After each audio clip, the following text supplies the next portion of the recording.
Assalamualaikum warahmatullahi wabarakatuh.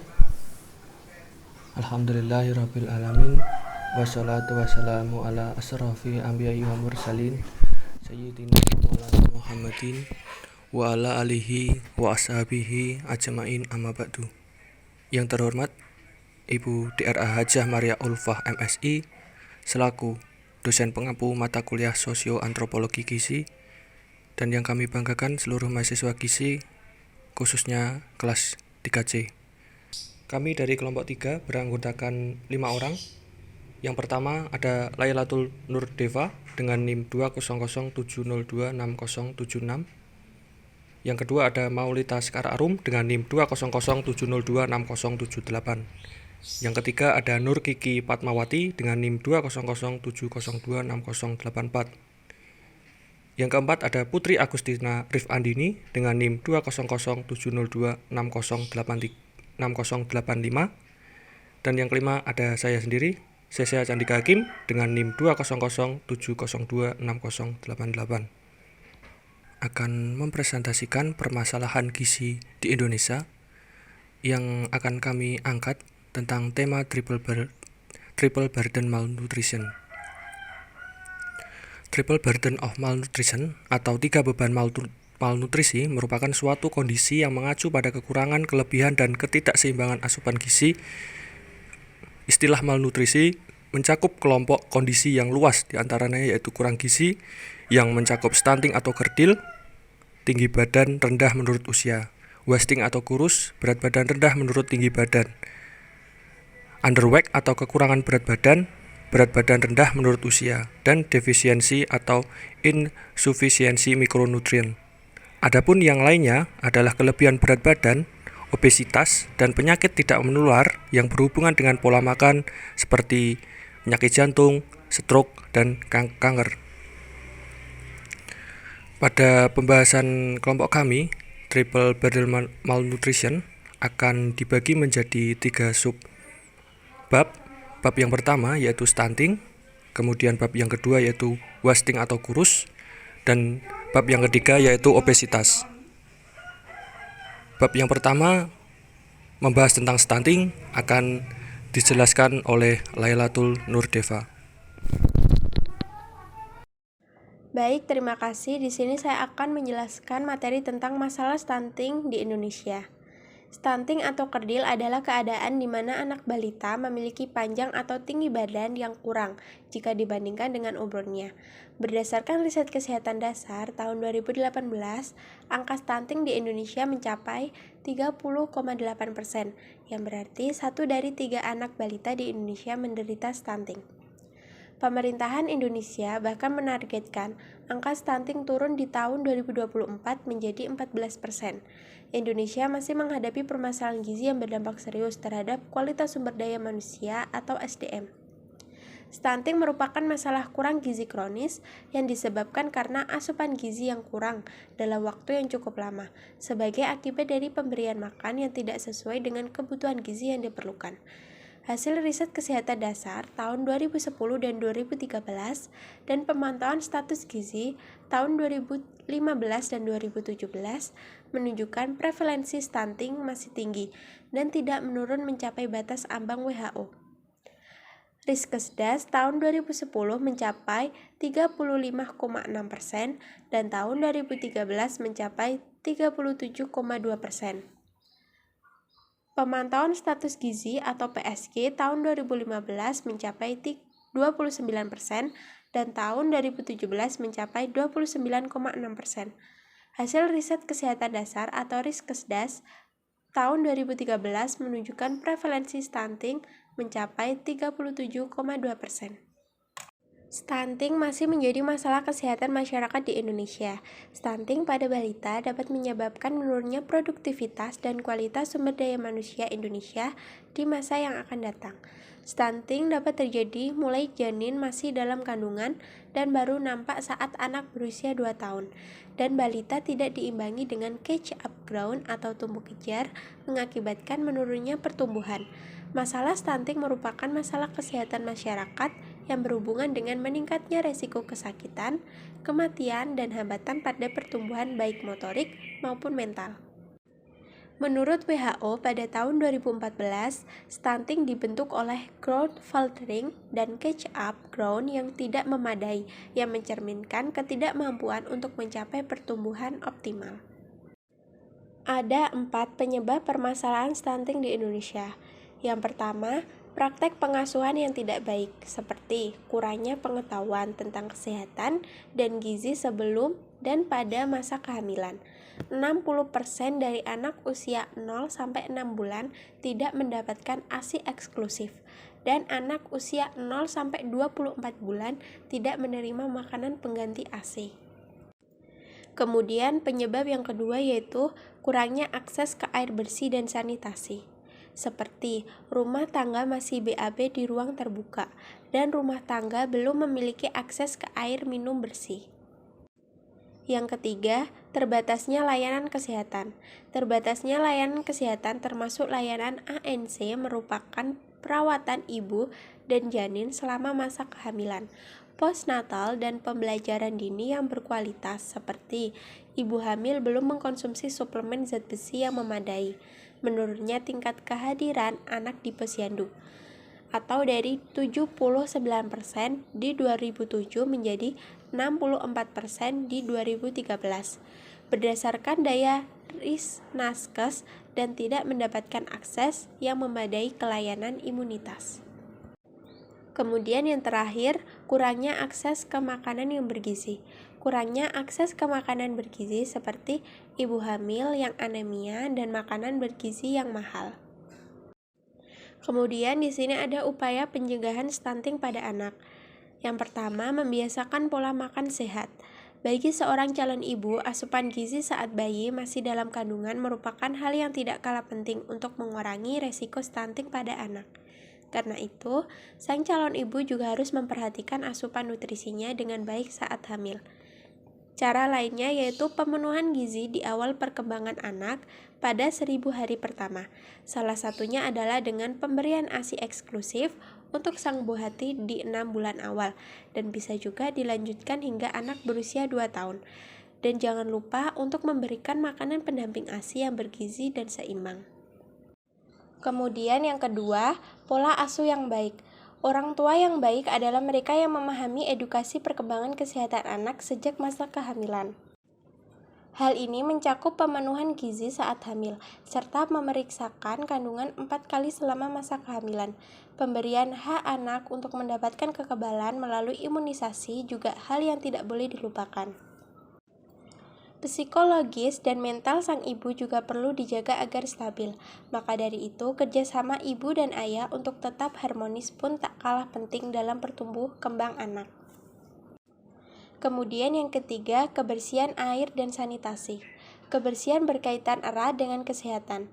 Lingkungan yang bersih mampu menjaga kekebalan tubuh anak, sehingga terhindar dari infeksi. Salah satunya adalah dengan menyediakan sanitasi dan air bersih.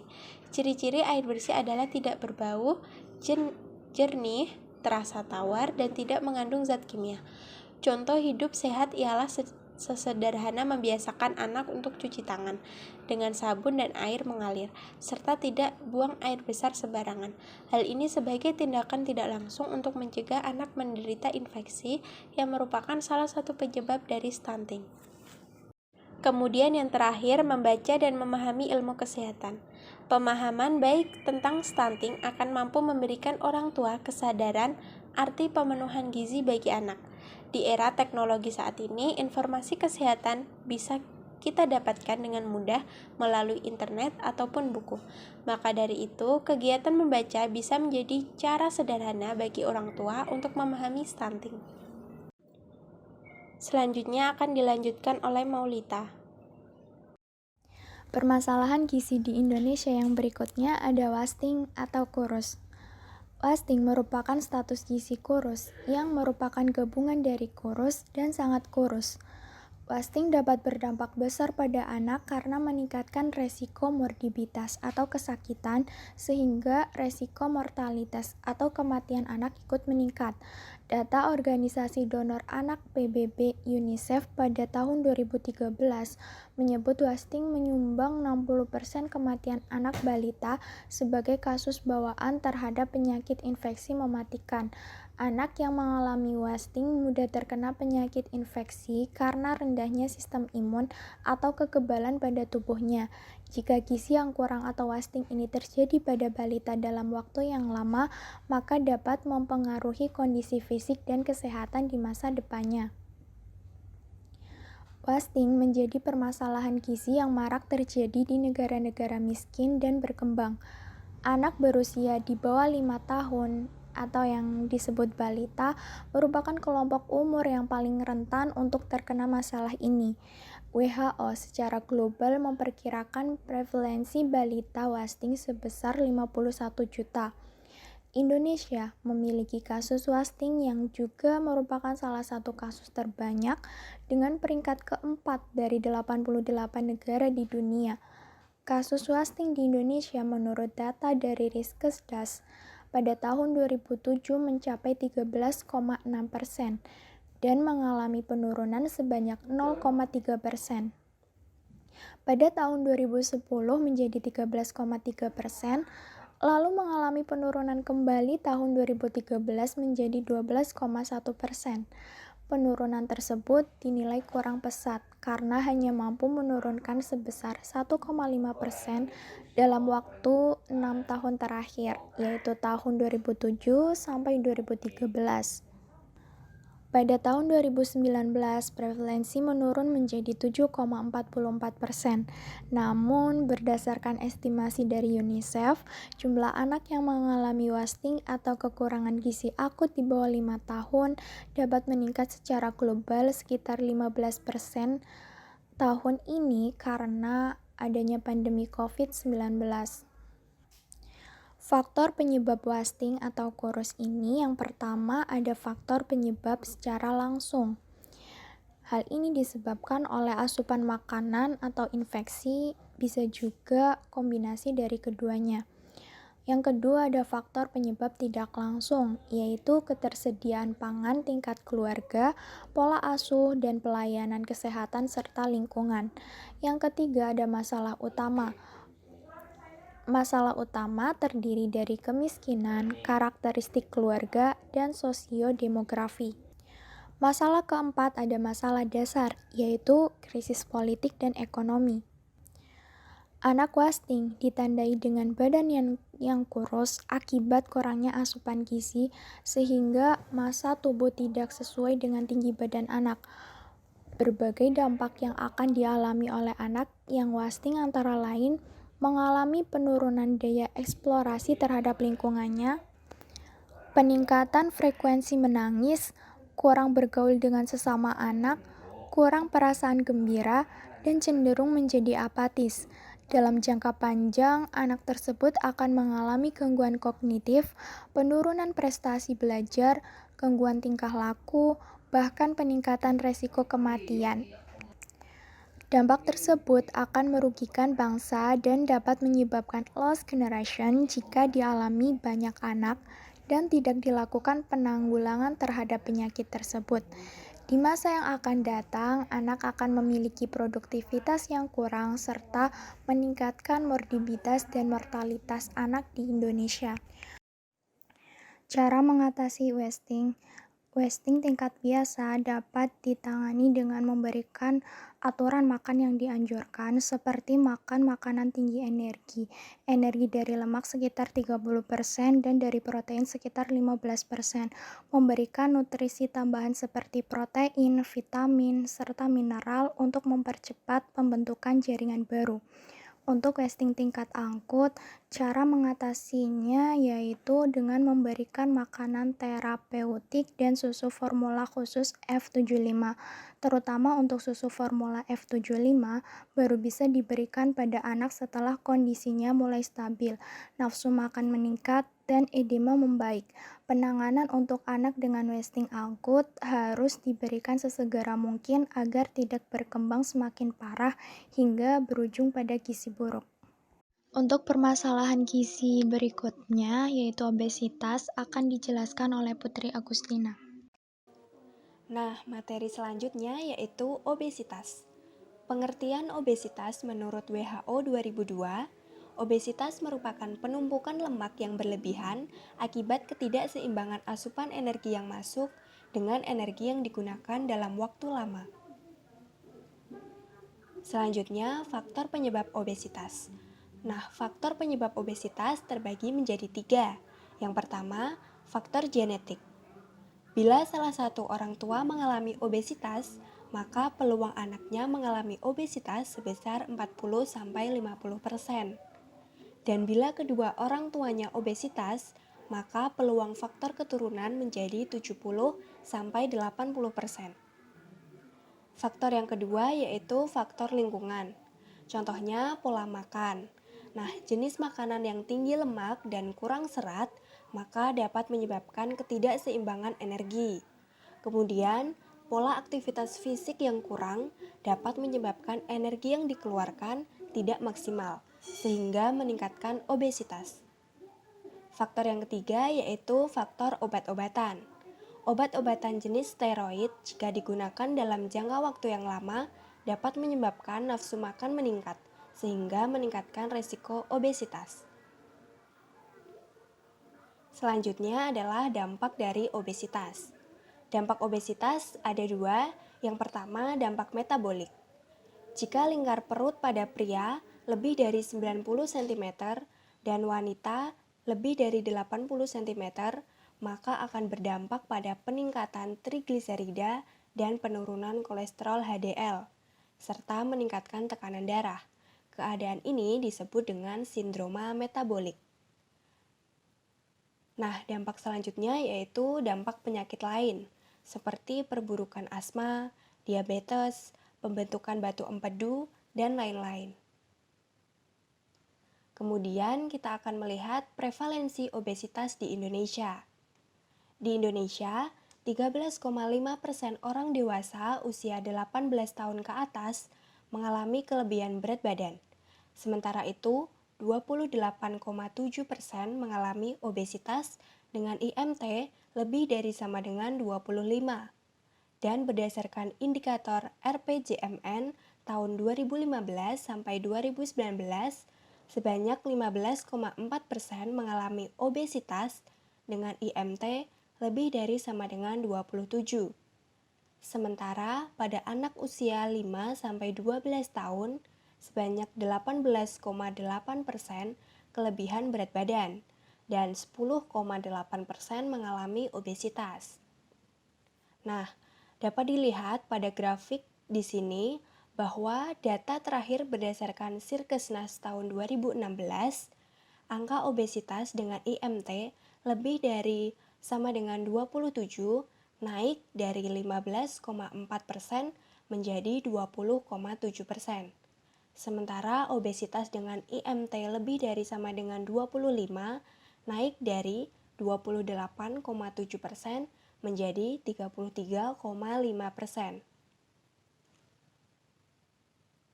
Nah, selanjutnya bagaimana cara pencegahan obesitas? Pencegahan obesitas ada 4. Yang pertama, mengonsumsi makanan yang sehat dan gizi seimbang. Yang kedua, konsumsi gula, garam, dan lemak dengan pedoman GGL. Konsumsi gula maksimal 4 sendok makan per hari, konsumsi garam maksimal 1 sendok teh per hari, dan konsumsi lemak maksimal 5 sendok makan per hari. Yang ketiga, rajin melakukan aktivitas fisik secara teratur seperti berjalan kaki, membersihkan rumah, dan berolahraga. Nah, upayakan dilakukan secara BBTT, baik, benar, teratur, dan terukur.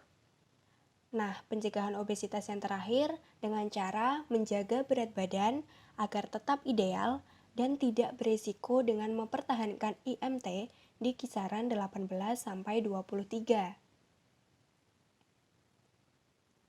Nah, di Indonesia sendiri ada program untuk menekan angka obesitas, yaitu GENTAS, Gerakan Nusantara Tekan Angka Obesitas.